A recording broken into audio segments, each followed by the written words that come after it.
अस्सलाम वालेकुम नाजरीन, मैं हूं शेख मज़हर, आप देख रहे हैं SSAK न्यूज़। चलिए, मेरे पूरे मुसलमानों से अपील यह है कि हम तमाम को एक पॉलिसी और एक उसूल बनाना चाहिए कि हमारे मस्जिदों में जो 65 साल के ऊपर ज़ईफ़ हैं उनको हम रोके कम से कम 1 जून के पूरे महीने ख़त्म होने तक, क्योंकि उनके जिस्म में इम्यूनिटी कम हो जाती है। मुख्तलिफ खुदा न खास्ता अगर उनको डायबिटिक है, बीमारियां हैं, तो बॉडी में वायरस से मुकाबला करने की ताकत कम हो जाती है। तो मैं ये अपील कर रहा हूं कि 8 जून को इंशाल्लाह तो खुल जाएंगे, मगर कम से कम जून के ख़त्म होने तक हमारे जो 65 साल के ऊपर जो ज़ईफ़ अफराद हैं उनको हम समझाएं, उनसे रिक्वेस्ट करें कि कम से कम जून के ख़त्म होने तक आप थोड़ा मस्जिद को मत जाइए, घर में नमाज पढ़िए। जो नौजवान हैं जो ज़रा मस्जिदों को कम जाते, अब वो जाकर मस्जिद को आबाद रखें। तीसरे ये कि मसाजिद में अगर कारपेट है और उस कारपेट को निकाल सकते आप तो फौरन निकालकर पत्थर के ऊपर नमाज पढ़ना चाहिए, क्योंकि कारपेट में एपिडेमोलॉजिस्ट और जितने हेल्थ एक्सपर्ट से डॉक्टर्स वो बोलते हैं कि कारपेट में बहुत से जरासीम जम जाते और उससे हो सकता है कि खुदा ना खास्ता किसी को वायरस लग सकता। तो चौथी बात, काम हमको ये करना चाहिए कि मसाजिद में बैतुल खला और वजू का इंतज़ाम ना रखें,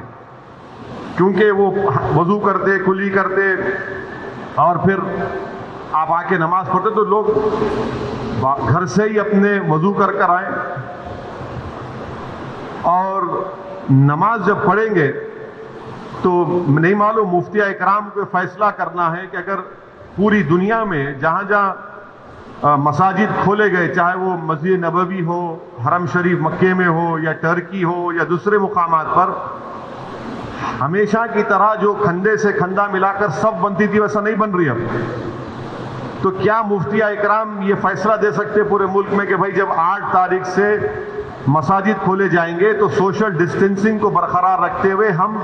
सब बंदी करें नमाज की? ये हमारे मुफ्तियों को सोचना पड़ेगा कि कितना ये कर सकते क्या, क्योंकि मुख्तलिफ ममालिक में हो रहा है। तो मैं तो गुजारिश करूंगा हमारे उलमाओं से कि वो भी इसका फैसला कर ले, मगर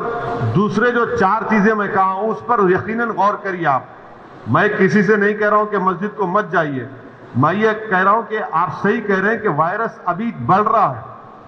वायरस खत्म नहीं हुआ है, वायरस बढ़ रहा है अभी। और ख़ास तौर से जो हमारे 65 साल के ऊपर के जो लोग हैं और जो लोग मुख्तलिफ अमराज के शिकार हैं, जिसको किडनी की बीमारी है, हार्ट की है, लंग्स की है, डायबिटिक हैं, उनको तो और एहतियात करने की ज़रूरत है, बहुत एहतियात करने की ज़रूरत है उनको, क्योंकि उनकी जान को बचाने का है। यकीनन हमको एक रूहानी और क़ल्बी सुकून मिलता है जब हम अल्लाह के घर में जाकर सर्वसजूद होते हैं, मगर इस्लाम की अहम तालीमात भी है कि जान बचाइए। और अगर खुदा ना खास्ता किसी को ये वायरस होता है तो फिर उनके घर वालों को, उनसे जो मुलाकात किए, फिर एक नया सिलसिला शुरू होता है ट्रेसिंग का, प्राइमरी कांटेक्ट कौन थे, सेकेंडरी कांटेक्ट कौन थे। ये मेरे एहसासात हैं और ये उसी वक्त होगा जब हमारे तमाम मुफ्तिया इकराम, चाहे वो किसी भी मकतब फ़िक्र के हों, वो इसका एक इज्तिमाई तौर पर नोट लेकर सबको बताएं।